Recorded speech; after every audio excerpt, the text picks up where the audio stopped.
Asia Siowo! Witajcie! Dziś pokażę Wam, jak zrobić wiosenny wianek. Szczegółową listę wszystkich potrzebnych przedmiotów znajdziecie w opisie tego filmu. Z gazety formuję wałeczki i łączę je w kształt koła.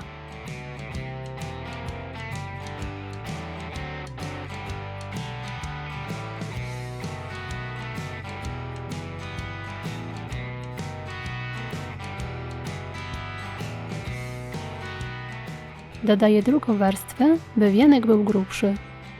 Owijam całość taśmą papierową.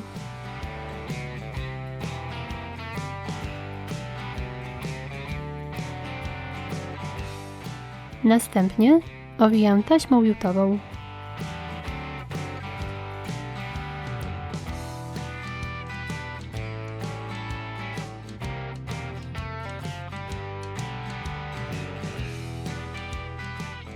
Na dole wianek oplatam sizalem.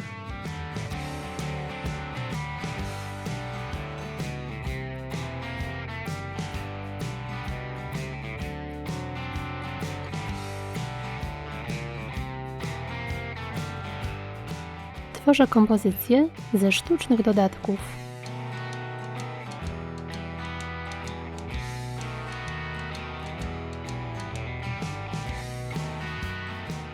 Ze wstążki robię kokardę.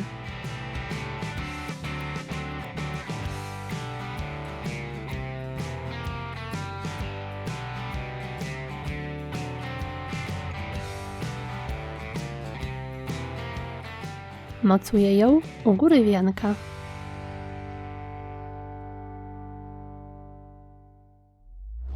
I gotowe! Taki wianek to szybki sposób na stworzenie wiosennej dekoracji na drzwi czy do okna. Kompozycje oraz elementy dekoracyjne możecie oczywiście dobrać według własnego pomysłu.